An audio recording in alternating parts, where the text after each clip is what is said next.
मेरो आदरणीय साथीहरू, आज म तपाईँहरूको बिचमा त्यो अस्ति तपाईँहरूले मेरो भिडियो हेरेर टिकटकबाट होइन, टिकटकबाट एउटाले चाहिँ के गरेको रहेछ भने एउटा होइन कतिजना साथीहरूले चाहिँ साथीभाइलाई चाहिँ उहाँले सायद मेरो त्यो अब राम्रो लाग्यो या लागेन त्यो मलाई थाहा भएन, उहाँले म्यासेन्जरमा एक दुईजना साथीले भन्नुभएको रहेछ। तर मैले त्यो मिलाएर भन्न पाएको थिएन। त्यो मोटिभेसनल कसरी दिन्छ र मोटिभेटर केलाई भन्छ र मोटिभेटर बन्न कस्तो हुनुपर्छ, कस्तो मान्छे मात्र मोटिभेटर बन्छ भन्ने कुरा मैले भनेको थियो। अनि त्यसको बारेमा मैले तपाईँहरूलाई आज यो कुरा भन्न आएँ। उहाँहरूले भन्नुभएको रहेछ, तपाईँले एकदमै राम्रो कुरा भन्नुभएको छ, कोही कसैसँग हामीले खोजेर जानु नै परेन, यो एउटा फ्री एजुकेसन पनि हो होइन। अब त्यो भएको हुनाले तपाईँले भनेको कुरा कुनै युनिभर्सिटीमा पढाइ हुँदैन। यो मान्छेले यो काम गर्न सक्छ भने कुनै पनि युनिभर्सिटीले भन्न सक्दैन र उसलाई दिएको जुन प्रमाणपत्र छ त्यो प्रमाणपत्रमा उसले अर्कैमा जुन चाहिँ योग्य छ भनेको छ, उसले काम अर्कै गरिरहेछ भने यो धेरै फरक कुरा हो। त्यसैले तपाईँले भन्न खोजेको कुरामा हामी धेरै गहिरो अध्ययन गर्न चाहन्छु। तर अझै पनि एउटा दुईवटा भिडियो तपाईँले यसमा भन्नु पर्यो र तपाईँको लाइभमा हामी आउनेछौँ भनेर उहाँहरूले भन्नुभएको रहेछ। एउटा कुरो म तपाईँहरूले यो भन्छु, मोटिभेटर कस्तो मान्छे मात्र बन्छ भन्दा नि सबभन्दा पहिलो कुरो मोटिभेटर भनेको के हो त्यो बुझ्नु पर्यो। मोटिभेटर कस्तो मान्छे मात्र बन्न सक्छ, मोटिभेटर हुनलाई के हुनुपर्छ, कस्तो ज्ञान हुनुपर्छ। मोटिभेटर भनेको युनिभर्सिटीमा गनिन्छ, युनिभर्सिटीलाई पनि पढाउनेमा गनिन्छ कि त्यसको लागि कुनै पढाइ र कुनै प्रमाणपत्रले छुँदैन, त्योभन्दा उच्च लेभलको हुन्छ। त्यसैले मैले अस्ति एउटा कुरामा यहीँ भनेको थिएँ, एउटा साथीले भनेको छ होइन, मैले खास एउटा हिन्दीमा भनेको थियो त्यो मान्छेले होइन, यदि तिमीलाई जबरजस्ती कसैले गिराउन खोज्दैछस् भने सम्झिनुहोस् कि तिमी ऊभन्दा धेरै माथि छ। मैले यो भनेको त एउटा साथीले त्यो कसले भनेको भनेर सोधेछ, सायद उहाँलाई के लाग्यो त्यो म जान्दिनँ। र कति मान्छे कुराले केही साथीभाइले चाहिँ कस्तो हुन्छ भने अब हाम्रो कुरालाई के तरिकाले जज गर्छ थाहा छ, अलिक बेमेल तरिकाले जज गर्न खोज्छ, अलिक डिफ्रेन्ट तरिकाले जज गर्न खोज्नु भनेको चाहिँ कसैले चाहिँ हामीलाई चाहिँ के गर्नु खोज्छ, अलिक डोमिनेसन तरिकाले, अलिकति जुन चाहिँ हामीलाई जुन चाहिँ नि अलिकति थ्रेट तरिकाले पनि गर्न सक्छ। अनि त्यो उसको ठाउँमा छ, उसले जति बुझ्यो, उसले जसरी बुझ्यो त्यसरी गर्ने कुरा हो। मलाई त्यसमा कुनै प्रब्लम छैन, किनकि मैले भनेको हामी सफल कसरी हुने, मैले कसले के बोल्यो कसले के भन्यो भन्ने कुरामा जज गर्ने होइन, किनकि कसले के भनिदिएको छ त्यो कुरा के हो र साँच्चीको त्यो मान्छेले भनेको कुरालाई हामी व्यवहारमा कसरी उतार्न सक्छौँ र साँच्ची यसरी गऱ्यो भने के हुन्छ भन्ने कुरालाई मैले आधार मानेर भनेको हुन्छु। र उहाँहरूले कसरी बुझ्छ थाहा छैन, तर किन उहाँहरूको जुन छ नि अब सेन्स जे छ त्यही बुझ्ने हो। मोटिभेटरले त्यो सबै कुरालाई चेन्ज गर्न सक्छ, किनकि मैले भनेको यदि उहाँलाई साँच्चीकै छ नि परिवर्तन हुनु छ भने, साँच्चीकै अलिकति इम्प्रुभ गर्नु छ भने हामीसँग लाइभ सेमिनारमा आउनुहोस् न त, हाम्रो लाइभ सेमिनारमा आइज न त। मैले भनेको त्यो साँच्चीको उहाँले केही साथीभाइलाई मैले अस्ति भनेको छु, मेरै साथीभाइले हो। अब थमेलमा मैले भन्नुपर्दा कतिपय साथीभाइले 4-5 करोड एउटै कम्पनीले लगानी गरेर अहिले उहाँहरूले कम्पनी चलाउनु भएको छ कि एउटै मान्छेको 2-3 वटासम्म कम्पनी भएको छ। तर मैले भनेको छु त्यसको मतलब उहाँहरूले के सोच्नु भएको छ, सायद म जतिको धनी, म जस्तो त्यो चाहिँ पैसावाला कोही छैन जस्तो पनि सोचेको हुनसक्छ। अब कतिले होइन मैले अझै केही गरेको छैन, अझै मैले केही गर्नु छ भन्ने पनि हुनसक्छ। त्यो दुईवटा कुरालाई तपाईँ कसरी बुझ्नुहुन्छ? जसले जुन छ नि अब एउटा भट्टी मात्र खोलेछ भने पनि उसलाई के लाग्छ, मभन्दा ठुलो कोही छैन भन्ने लाग्छ। जसले 5 स्टार होटलै 10 वटा खोलेको छ तर उसलाई मैले अझै केही गरेको छैन जस्तो लाग्छ भने त्यो दुईटाको बिचमा तपाईँलाई को चाहिँ बढी बुद्धिमान जस्तो लाग्छ? किनकि सफलताको जुन छ नि आकार कहिले पनि हुँदैन।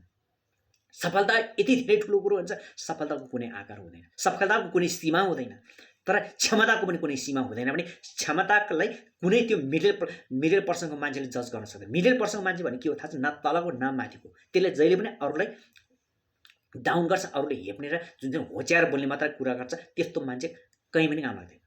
हामी त्यस्तो मान्छेसँग दाँजेर कुरा गरेन होइन। तर धेरै साथीभाइले कमेन्टमा यसरी जोडेर गर्नुभएको रहेछ। तर मैले तपाईँहरूले भने किनकि तपाईँ सफलता हासिल गर्नु छ भने तपाईँ मिडल पर्सन भनेर कामै छैन, मिडल पर्सन कामै गर्दैन, मिडल जुन छ नि थिङ्किङले कामै गर्दैन। उच्च लेभलको हासिल गर्नु छ भने तपाईँलाई कोही कसैसँग जुन छ नि झुक्न र चाहिँ त्यो माग गर्न तपाईँलाई ऊ नै हुँदैन। हो म मिडल पर्सनसँग कुनै पनि नि साँठगाँठ गर्न जुन छ नि अब कारोबार गर्न म डराउँछु, किनकि त्यो मान्छे सबभन्दा खराब हुन्छ कि। तपाईँले आज कसैलाई 10,000 दियो भने थाहा छ भोलि तपाईँले 15 दिन म दिन्छु भन्नु पो, तर केही गरी तपाईँको ऊ ढिलो भयो भने के थाहा छ, ए यो त खत्तम भएछ, यो त बिग्रेछ, यो त बर्बादै भएछ, अब यसलाई कसैलाई ऋण नथ्यो, यो मान्छे काम छैन, यसले तिर्दैन, यसले काम गर्दैन भन्छ क्या। यदि सफलता हासिल गर्ने त्यो लेभलको हाई लेभलको मान्छे छे हो भने तपाईँले के सोच्छ थाहा छ, होइन यसलाई चान्स दिनुपर्छ, अपर्च्युनिटी दिनुपर्छ, यो मान्छेले चाहिँ यो समय गर्न सक्छ है भन्ने हुन्छ कि। तपाईँको क्षमता पनि हेरेको हुन्छ, एउटा कुरो तपाईँको मजबुरी हेरेको हुन्छ भने मिडल पर्सन त्यो हेर्दैन, थाहा छ। मिडल पर्सन त्यो भएको हुनाले संसारमा कहीँ पनि काम लाग्ने हुँदैन। मिडल पर्सनको मान्छेले पिछेको भित्र सबभन्दा बढी फोहोर थुप्रेको हुन्छ, त्यस्तो मान्छेले एकले अर्कालाई होच्याउने र कुरा काट्ने, पुरै गाउँतिर भन्दा हुन्छ नि त्यो आइमे जस्तो हुन्छ। त्यो थिङ्किङले, त्यो सोच लिएर तपाईँ जतिसुकै पढे लेखेका, तपाईँ जतिसुकै जुन छ नि हजारौँ चिजमै तपाईँले डिग्री र पिएचडी गरेको सर्टिफिकेट र प्रमाणपत्र बोकेर बसेको होस्, तपाईँ सबभन्दा असक्षम र अयोग्य र छ नि तपाईँ अप्रमाणित व्यक्ति भनिन्छ। किनकि त्यो प्रमाणपत्रले तपाईँलाई प्रमाणित गर्दैन, किनकि प्रमाणित गरेर देखाउन तपाईँले व्यवहारमा उतारेर देखाउन सक्नुपर्छ, किनकि त्यो प्रमाणपत्र एकतिर र छ, तपाईँको काम एकतिर छ, अनि त्यो मान्छे कहिले पनि योग्य हुन सक्दैन। हो हामीसँग तिनले जस्तो पिएचडी डिग्री गरेको सर्टिफिकेट छैन क्या, तर हामी गरेर देखाएर आएको मान्छे हो नि त। म कुनै बेला ठमेलको सफल युवा पर्यटन व्यवसाय परेको मान्छे हो, 28-29 वर्षको उमेरमा। आज हामी उमेरले 35 पुगिसक्यौँ। त्यसैले मैले भनेको छ, अब हामीले गरेको निर्णयहरू एकदम एजेड हुन्छ, एकदमै के हुन्छ थाहा छ, मेजर पोइन्ट हुन्छ। त्यसैले मैले तपाईँलाई भन्छु, सिनियर भिजिट त्यस्तोसँग मात्र गर्नुहोस् कि कामै नलाग्ने कोही फलाना सांसद फलाना मान्छेले पनि अब 2-4वटा कम्पनी खोलेको त्योसँग भेटौँ भनेर त्यस्तोमा भिजिट नगरौँ। त्यो कम्पनी खोलेको मान्छेको सोच विचार कस्तो रहेछ सबभन्दा पहिला तपाईँले त्यसको वरिपरिको मान्छेसँग बुझ्नुहोस्, अनि त्यो मान्छेको टार्गेट के रहेछ त्यो हेर्नुहोस्। त्यसैले तपाईँले बिजनेसमा प्लान गर्दाखेरि, तर मैले पढेको उसमा चाहिँ मैले तपाईँहरूलाई भन्छु, म 7,000 भन्दा बढी मान्छेहरूको बिचमा म प्रथममा आएको भनेर मैले तपाईँहरूलाई त्यतिकै भनेको होइन। त्यसैले मैले भनेको तपाईँलाई एउटा long term target, short term target र मिड टर्म टार्गेट भन्ने जुन हुन्छ नि, यो कुरा बुझ्नुपर्छ। अझ तपाईँले व्यापार कति किसिमको हुन्छ भन्ने कुरा नै बुझ्नुपर्छ। म यो कुराहरू पछि भन्नेछु तपाईँहरूलाई। म एउटा कुरो भनिदिन्छु, एउटा परम्परागत व्यापार भन्ने हुन्छ।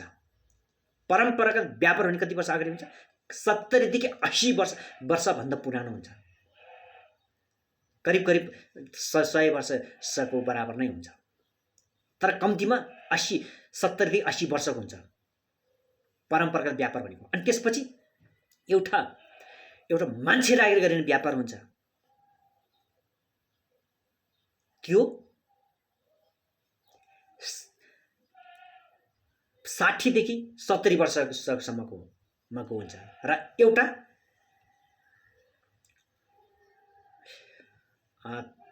हामीले मैले के भन्यो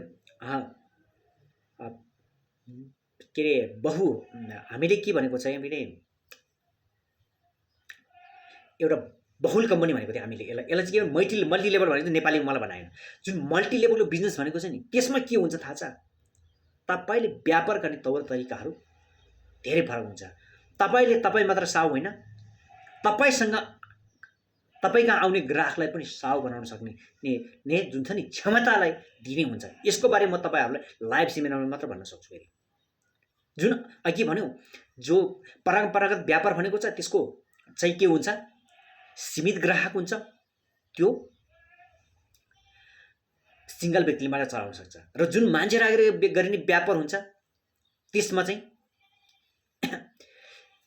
अब साउले बढी पर्सन लिएको हुन्छ, जो मालिक हुन्छ नि अब त्यसले बढी लिएको हुन्छ, र त्यसपछि उसले के गरे हुन्छ, जो उपभोक्ता हुन्छन् अथवा आफ्नो ग्राहक हुन्छन् त्यसलाई अर्को पसलले हुन्छ नि, अनि तपाईँले दिने अनि त्यसलाई कम नाफा दिन्छ। जुन मल्टी लेभलको बिजनेस हुन्छ नि त्यसमा चाहिँ के हुन्छ थाहा छ, जुन साउले कम लिने र त्यो होलसेल र अथवा मार्केटिङवालालाई चाहिँ बढी लिने हुन्छ, यो लेभलको बिजनेस हुन्छ। तर यो लेभलको बिजनेस मान्छेले बुझ्दैन। यसको लागि तपाईँहरू मेरो लाइभ सेमिनारमै आउनुपर्ने हुन्छ। हो यसैले हामीले भनेको छु मैले अघि जुन मल्टी लेभलको बिजनेसको बारेमा मैले नेपालीमा मलाई अहिले एक्ज्याक्ट आएन कि त्यो शब्दै विषय भित्रभित्र आएर छ, त्यसको लागि माफ गर्नु होला। अनि त्यसमा मैले तपाईँलाई भने अब तपाईँले सफलता हासिल गर्नु छ भने तपाईँ हिजो कुन परिवारमा थियो, कुलीन परिवारमा थियो कि साँच्चीकै तपाईँ धेरै तल्लो स्तरको जुन छ नि अब गरिब परिवारमा थियो, अथवा कुन जातको मान्छे हो, कुन पढेको हो भन्ने कुराले कुनै जुन छ नि कुरामा म्याटर गर्दैन। यसले कुनै पनि कुराले तपाईँलाई निर्णय गर्दैन, त्यसले निर्धारित गर्दैन। तपाईँले निर्धारित गर्ने के हो, तपाईँको क्षमताले गर्ने हो कि। अब यो जेनेरेसन भनेको तपाईँहरूले कसरी बुझ्नु भएको थाहा छ, त्यो म थाहा भएन, तपाईँहरूले कसरी बुझ्नु पऱ्यो अब थाहा छ। यो जेनेरेसन अहिलेको युग भनेको कुनै पढे लेखा, कुनै हिजोको कुलीन वर्ग र धनी वर्ग गरेर जुन चाहिँ नि कसको परिवार के थियो भन्ने कुरा निर्धारित गर्दैन। अबको यो समयलाई निर्धारित गर्ने, अब सफलता हासिल गर्ने बेला भनेको युग भनेको चाहिँ यो युगमा चाहिँ क्षमता देखाएर चाहिँ मान्छे प्रगति गर्ने हो र उच्च हासिल गर्ने हो र साँच्चीको त्यो लेभलको सफलता हासिल गर्ने हो। यहाँ मैले भनेको ठाउँमा, मैले गरेको ठाउँमा कसले कति पढेको छ र कोसँग कति पैसा छ भन्ने कुराले कुनै पनि म्याटर गर्दैन, कुनै पनि समयको निर्धारण गर्दैन। तर समयको निर्धारण गर्छ र निर्धारित गर्छ भने त्यो हो क्षमता। क्षमता देखाएर खाने हो कि क्षमता देखाएर तपाईँले संसार चलाउने हो। त्यो भएको हुनाले मैले तपाईँहरूलाई भनेको छु युट्युबको लाइभमा आउनुहोस्, यसमा पनि तपाईँहरूले धेरै कुराहरू सिकेर त्यसपछि तपाईँहरूले यसमा त्यस्तो खालको क्लासहरू दिन आफू पनि आउन सक्नुहुन्छ। म यो भिडियोलाई अब लाइभ सेमिनारको रूपमा चलाउन खोजिरहेको छु। त्यसपछि मैले यो भिडियो म फेसबुक पेजमा कति जान्छ म भन्न सक्दिनँ, युट्युब पेजमा 100% जान्छ। म 6 महिनादेखि 1 वर्षभित्र त्यो लेभलमा एउटा उदाउने मैले त्यो एउटा के अरे निर्णय गरेको छु। र अनि त्यसपछि हाम्रो फ्रेन्चाइजको बिजनेस त छँदैछ, त्यसमा हामी जोडेर जान सक्छौँ। फ्रेन्चाइज भने के हो म त्यसको बारेमा पछि मात्र भन्छु, लाइभ सेमिनारमा भन्छु तपाईँलाई। अनि त्यसपछि म एउटा कुरो तपाईँहरू जोडेर भन्छु। हिजो तपाईँलाई जसले छ नि तपाईँहरूले हेपेर भनेको थियो, मैले अघिको भिडियोमा यो भन्न खोजेको थियो, एउटा साथीको कुरा जोडेर भने जुन क्लासमा म गएको थियो उहाँ एक हिसाबले भन्यो भने नेपाल उहाँलाई सानो जात भन्थ्यो। उहाँलाई हेपिएको पनि त्यस्तै रहेछ। उहाँ होटेल लाइनमा काम गरेर एउटा सामान्य मजदुरबाट सुरु गरेको मान्छे थियो र म पनि होटेल लाइनबाट आएको। म पेसा र व्यवसायमा त पछि भयो, अनि त्यसपछि मैले पनि जेरोबाट सुरु गरेँ। अनि त्यसपछि उहाँ साथीको म कुरामा एकदम सर्टकटमा भने, उहाँ साथीले एक दिन के भनेको थाहा छ, आफ्नो छिमेकीले उसको बाउ आमा गरिब हुँदाखेरि तँ जस्तो खातेले के चाहिँ गरेर देखाउन सक्छ, तँ जस्तोले के गरी खान सक्छस्, हेर्छु हामी पनि, जे गर्छ गर, नापेर देखा, तँ जस्तो के गर्न सक्दैन। तेरो 7 पुस्ताले तँले जुन छ नि च्यालेन्ज गर्दाखेरि पनि मेरो जुन चाहिँ एउटा त्यहाँ रौँको टुक्रा बराबर केही उघाड्नेवाला छैन भन्ने छ। अनि त्यसले उहाँलाई पुरै दिमाग रन्थनी हो। अनि त्यसपछि साथीभाइ त हुन्छन्, साथीभाइले जानेको कुरा त साथीभाइसँग त सेयर हुन्छ। अनि त्यसपछि उहाँ त्यस्तै गर्दाखेरि उहाँले हरेक कुरामा गर्दै जाँदा साथीभाइको सङ्गतले गर्दाखेरि उहाँ त्यो लेभलको पढाइ गर्न पुगेछ कि हार्वर्ड विश्वविद्यालयको जुन छ नि वैज्ञानिकहरूले पढाएको ती मान्छेहरूसँग उहाँले शिक्षा लिन पुगे, उहाँहरूसँग उहाँले त्यस्तो खालको जुन मोटिभेटर क्लास लिन पुगेछ कि। अनि त्यसपछि त्यहाँबाट उहाँले त्यो क्लास लिइसकेपछि अहिले कति खान्छ थाहा छ। एक ठाउँमा यो स्पिच दिएको छ नि 90 मिनटदेखि 2 घन्टाको स्पिच दिँदाखेरि 1.5 लाखदेखि 2 लाख रुपियाँ त्यही कमाउँछ। तपाईँलाई थाहा छ यस्तो अरूमा धेरै ट्रेनिङहरू हुन्छ। त्यो मात्रै होइन, सेमिनार त एउटा मात्र हो, त्यसको बिचमा धेरै क्लासहरू हुन्छ। ती मान्छेहरू महिनामा कति कमान्छ थाहा छ, आइसी 50 देखि 60 लाख रुपियाँ आइसी त त्यही एउटा कम्पनीबाट कमान्छ। तपाईँ पत्याउनुहुन्छ? या 50-60 हजार जागिर पाउनलाई त मान्छे मर्छन्। यहाँ त्यो मिडल पर्सनका मान्छेहरू के जो डिग्रीको थुप्रो हुन्छ नि, जसको दिमाग छैन, त्यस्तो मान्छेहरू काम लाग्ने भनेकै, त्यस्तो मान्छेहरू गर्ने भनेकै के हो थाहा छ तपाईँहरूलाई? नोकरी हो कि अरूको जागिर हो कि। तर हामी जस्तो जुन छ नि मिडल एजुकेसनको मान्छे कस्तो हुन्छ थाहा छ? बोस, एनी हाउ बोस भन्ने के। हामी सफलता हासिल गर्ने, हामी त सफलता हासिल गर्न चाहन्छौँ, सबैमाथि शासन गर्न चाहन्छौँ। त्यो व्यक्ति मिडल पर्सनको मात्र नै, मिडल जुन छ नि क्लास भनेको मतलब मैले फेरि कसैको वर्ग भनेको होइन, एजुकेसनलाई भनेको हो। जसले भनेको टाइममा न खर्च गर्न सकेको हुँदैन, त्यो अनुसारको शिक्षा हासिल गर्न सकेको हुँदैन, यतापट्टि जिम्मेवारले च्यापिएको हुन्छ, त्यो व्यक्ति जतिको सफलता हासिल गर्ने संसारमा अहिलेसम्म कोही छैन। बिल गेट्स के धेरै पढे लेखेका मान्छे हो, विनोद चौधरी के धेरै पढे लेखेका मान्छे हो, सब त्यस्तो खालको हासिल गर्ने मान्छेहरू त प्रायः त छ नि डिग्रीभन्दा धेरै कम गइसक्यो प्रायः त इन्टर क्लियर भन्दा छँदै छैन हो कि होइन म तपाईँहरू एउटा कुरो के भन्छु त्यो भएको हुनाले मैले तपाईँहरूलाई यो कुरा भने अब मैले तपाईँहरूलाई यो भनेको छु कि त्यो साथीलाई एउटा मान्छेले त्यसरी जुन्छ नि तँ जस्तो खातीले के चाहिँ गर्न सक्छ तेरो सात पुस्ताले पनि हाम्रो जुन्छ नि एउटा एउटा एउटा सुर्गा बराबर पनि केही जुन्छ नि जग्गा जमिन किनेर देखाउन सक्ने हैसियत छैन भनेर भनिसकेपछि उहाँले के सोचे थाहा छ अबको जुन्छ नि उसमा जाँदाखेरि म त्यो मान्छेको घरमा बरु मेरो गाडीको एउटा टायर नै सपोज के यसरी चाहिँ ब्रेक मारेर देखाउँछु कि तपाईँ हामी 100जना जानुपर्छ साथीहरू त्यो मान्छेले त्यो गाउँमा चाहिँ कुनै पनि कार्यक्रमको ठाउँमा उसले 5,000 हाल्न खोजेको थियो नि हामी 5 लाख रुपियाँ हाल्ने भनेर उहाँले टिम बनाएको थियो कि 10,000 सहयोग गरे 5 लाख उठ्छ हामी 100जनाले उहाँले एउटा कुरो त्यो पनि बनाउनु अनि त्यसपछि मैले तपाईँहरूले के भने थाहा छ अब तपाईँहरूले पनि त्यो इक र जुन्छ नि साँच्चीको बदला दिएर जाने भने त्यो लेभलमा सफलता हासिल गर्ने हो भने जसले एउटा कम्पनी खोलेर तिमी जस्तो के गर्न सक्छ तँ त मेरो कम्पनीमा मतलब जुन चाहिँ भाडा मस्काउनु पनि योग्य छैन भुइँ पुस्न पनि योग्य छैन भन्ने मान्छेलाई सिधै भने लो मेरो कम्पनीमा आएछ तिमीलाई म जुन छ नि सुपरभाइजर पोस्ट दिन्छु भन्न सक्ने हैसियत र औकातमा पुग्नु पर्यो मैले भनेको त्यसको जुन छ नि घर अगाडि त्यसको रेस्टुरेन्ट अगाडि गएर पुरै जुन छ नि उसले स्कर्पियो अथवा कुनै गाडी चलेको छ भने तपाईँ चाहिँ ल्यान्ड क्रुजर छ नि मर्सिडिज लगेर छ नि गाडीको त्यो धप्प यसरी घुमाएर देखाउनु कि त्यो कालो धप्प 24 घण्टामा कमसेकम 24 चोटि सोचोस् कि मैले यो मान्छेले किन भनेछ यस्तो यो मान्छे यस्तो भएर आयो मसँग यस्तो खालको च्यालेन्ज गर्न आयो भन्ने वातावरण बनाउनु पर्यो तपाईँले त्यस्तो खालको जुन छ नि इक र बदला लिएर गऱ्यो भने तपाईँले सफलता हासिल गर्नमा त कोही कसैले रोक्न सक्दैन तपाईँले आफ्नो सफलताको दृढ सङ्कल्प लिनुहोस् तर समयले परीक्षा लिन्छ साथीहरू किनकि त्यो परीक्षा दिने मध्येमा म पनि सायद अझ त्यसमा पनि म प्रथम श्रेणीमै आउँछु होला 12 वर्षको भूकम्पले हानेको इन्डियाको ब्ल्याक मनी र कोरोनाले हानेर मेरो बिजनेस कुन अवस्थामा पुगेको छ त्यो मलाई थाहा छ कि तर ऋण लागेको छैन साथीहरू त्यसैले मैले तपाईँहरूलाई भन्छु कि कमाएको चाहिँ सबै गुमाएँ त्यो भएको हुनाले अब मैले हासिल गर्नलाई मैले यसलाई प्लेटफर्म बनाएको छु अब युट्युब र चाहिँ छ नि इन्स्टाग्रामदेखि लिएर फेसबुक मेसेन्जर यो टिकटक दुनियाँमा